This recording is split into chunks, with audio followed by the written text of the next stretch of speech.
On July 21st, former Manhattan District Attorney Robert Morgenthau passed away at the age of 99, 10 days shy of his 100th birthday. Robert Morgenthau was a grandson of Henry Morgenthau, the U.S. ambassador to Ottoman Turkey during the Armenian Genocide. Thanks to Henry Morgenthau's effort, the Armenian Genocide received a worldwide attention, and surviving victims received a large-scale humanitarian help. Being well aware of the history, Robert Morgenthau has always fought for the international recognition of Armenian genocide and called on U.S. government to recognize mass murders of Armenians in Ottoman Empire at the beginning of 20th century as a genocide. Voice of Armenians TV New York expresses its deepest condolences to the family of Mr. Morgenthau, who has always been a big friend of the Armenian people. In memory of this great man, we would like to replay the interview VOA TV New York conducted with Honorable Mr. Morgenthau in 2015.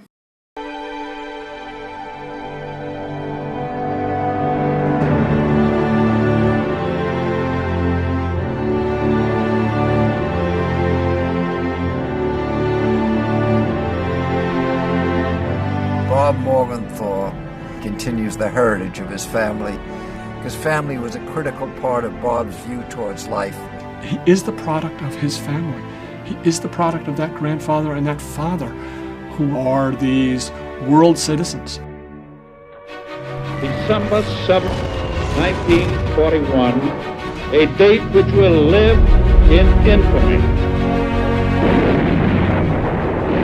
We were firing on designated targets and somebody yelled, "Hey, the flag's going up on Suribachi." Secretary of the Treasury Morgenthau with General I know his deep pride of his father, who is responsible for having saved tens of thousands of Jews. He was impassioned. He felt it the way his father felt for the Armenians. The Turks began to try to Turkify Turkey and to destroy the Armenians. Genocide, I guess, sort of took on its own momentum. He was just outraged by the massacre, reporting back to the United States about what the Turks did to the Armenians.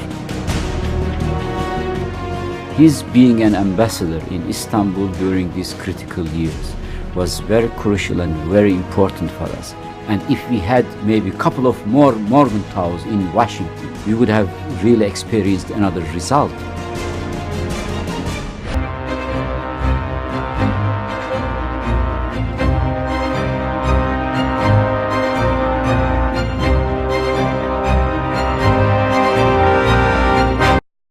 Thank you so much for both of you for coming on our show. It's an honor and privilege to have you both in this important time when we are commemorating 100th anniversary of Armenian genocide. Mr. Morgenthau, first allow me to say that I'm honored to have this conversation. Well, I'm honored to be on this program. It's important. It is important indeed. With a Museum of Jewish Heritage in a few days is going to take an important event commemorating 100th anniversary of Armenian genocide that you will be hosting. Could you please tell us in a few words what is this event about? Well, it's about the recognition of what happened 100 years ago, which has been consistently denied by the Turkish government. We think it's important for the world to understand that that was the first genocide of the 20th century. If there had been broader recognition of that, maybe some of these other genocides would not have occurred. But that's the reason. I mean, the Armenians are an ancient people, a great people, and we don't want to see what was done to the Armenian people ignored by the world. It's amazing the way Armenia has recovered from that genocide.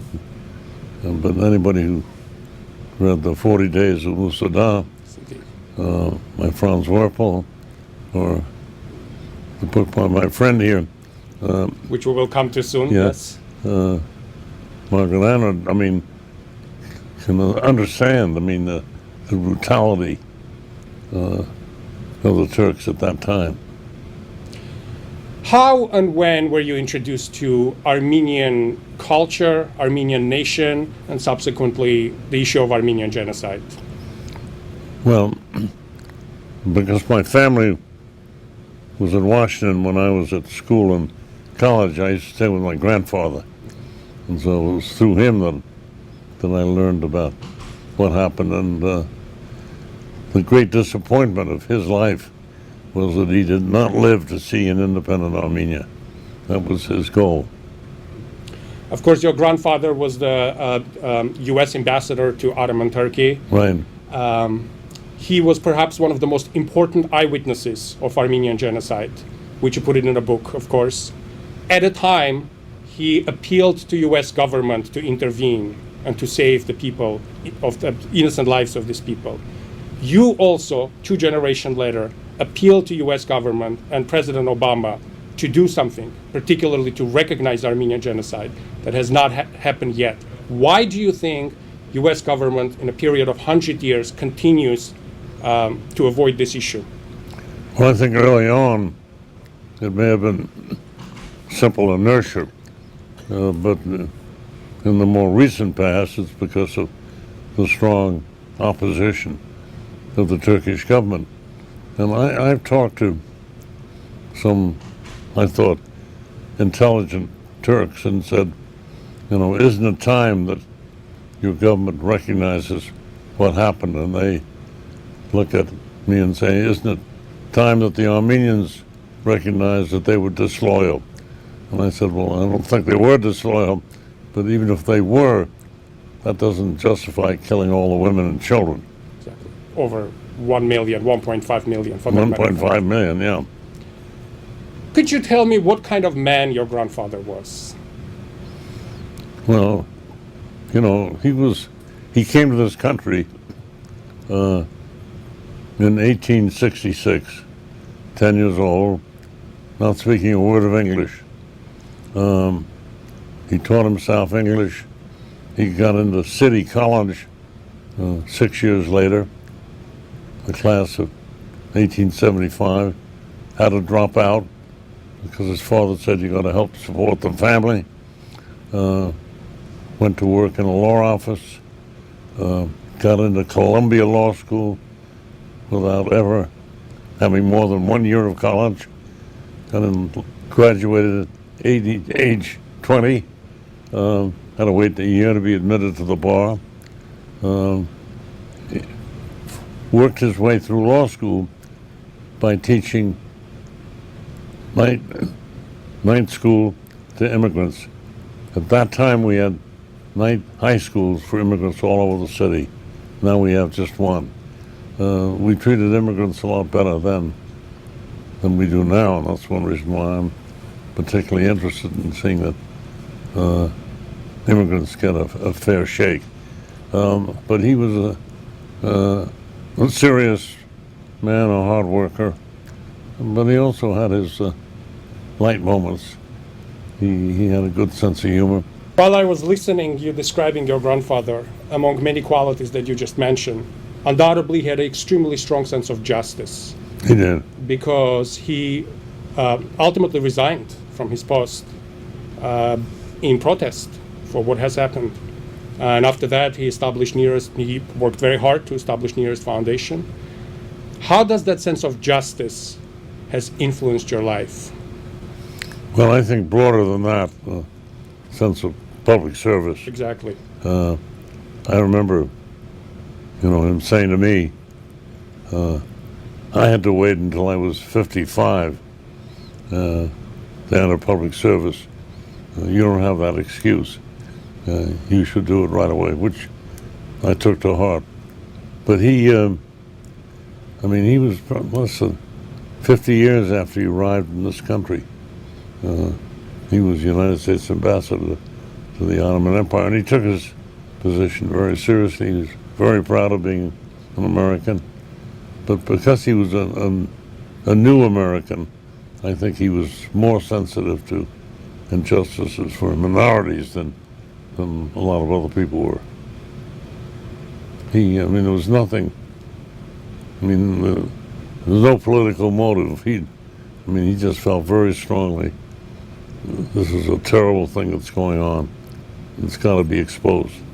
There has been an outpouring support worldwide, from Pope to Germany, recognizing Armenian genocide, which I think is quite significant because Germany was allies with Turkey during World War I. Many other countries. Do you think that we moved the needle closer to getting worldwide recognition in light of everything that happened in the past few weeks? I think so. I think so. And I think it's, if we keep the pressure on, I think it's just a matter of time before the Turkish government has to acknowledge what happened. Are you optimistic? I'm an optimist by nature, and I just, it's important to keep the pressure on. You can't take the pressure off, but I think if we keep it on, I think they will eventually recognize, that they made a tragic and huge mistake. Killed 1.5 million Armenians. I mean, that's something that everybody's got to recognize, including the Turkish government.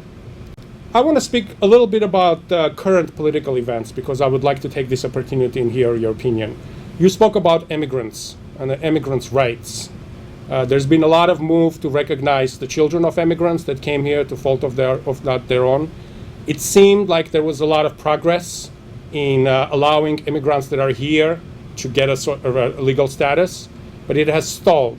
It has stalled in Congress, it has stalled in Senate. Are you optimistic that immigration reform will happen? Let me say, I wish I were. I mean, the irony of all this is that the people who are fighting immigration are immigrants themselves, or children of immigrants. I mean, I've had this argument with a number of opponents, and I've said, your family were immigrants. And they say, yeah, but they came here illegally. They came here illegally. These people didn't. I think as I follow what's going on in the newspapers, I think we're making some progress, but it's tough. But I mean, if the United States is going to be the home of the brave and the land of the free, we got to open the door for immigrants. It is quite inspiring to speak with you. For me personally, this will stay with me perhaps for the rest of my life. Well, thank you. I also want to take this opportunity to thank you for everything you've done for our nation, for our people, for the tireless fight that you put up for this cause of justice. It's truly an honor speaking with you, sir. Thank you. Well, it's been easy because you're great. The Armenians are a great people and an ancient people, and it's important that we keep Armenia alive and strong. I want to ask you one more last question. Have you traveled to Armenia recently? No. Have you traveled to Armenia at all? No. So perhaps this would be the time to visit. I'm sure you're going to be having a hero's welcome. Well, I was invited to come over there for the ceremonies this year, but at 95, 12-hour flight is maybe a bridge too far. So my oldest son went over and represented me there. 95 years old young. Thank you so much, sir. All right. The knock at the door. Where are we at with the book? We spoke a few years ago where you were actively promoting the book. We spoke at length about the content of the book, which is, of course, the memoirs of your mother, a survivor of Armenian genocide. Here we are, 100th anniversary of Armenian genocide, a rather incredible, perhaps a green landmark. Where we are with the book? I've been on an 8-year book tour, which is probably, I don't know if it's a record or not, but it's awfully long. And I'm very happy about all of the places I've been to. I started in 2007, and I spoke at Harvard University, and when I asked how many people knew about the Armenian genocide, 2 or 3 hands in an audience of 100 went up. And I went back 4 years later to Harvard, and 40 to 50 hands went up. I can't take all credit for that, but I know more people know about it today than did 10 years ago. I'm sad that my government hasn't recognized something that is proven to so many other countries. But I have hope. I just hope I see it. I live to see it. I know it will happen, as Bob said. It will happen. I just hope it's in time for both of us. Tell me a little bit about entrepreneurial, about the philanthropical work that you do, particularly in Armenia. This is the thing I'm most proud of. I've started a project in Armenia for young Armenian girls. Not boys, sorry boys, not in on this. But I have a 2-year scholarship with stipend and room and board for girls only. And the only stipulation at the end of the 2 years and their diploma, they must work in the country for 1 year, helping not only the girls themselves, but the country. So it was a kind of a double header for me. I'm so proud of that. Yeah. Even, I'm sorry kids, my own children, this is such a heart-wrenching thing for me. To conclude this conversation, once again, thank you both. And Mr. Morgenthau, I want to take this opportunity and ask you if you can give one message to our audience, to our Armenian audience, what that would be. Never forget what happened. Keep that in the public eye, both among Armenians and the world at large. You don't want to be speaking only to yourself.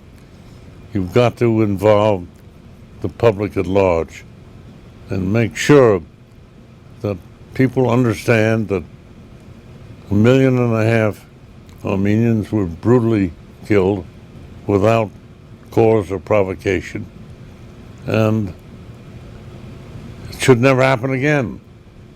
And the important thing is keep it in the public domain. Make sure that everybody understands. Talk about it. Write about it. Read books like Margaret Atwood's book, my great book, 40 Days of Musadam. Got to keep reminding people until the chapter is closed by Turkey admitting that it was a genocide, and by the United States through its president speaking out saying, and through the Congress, it was a genocide. That has to be done.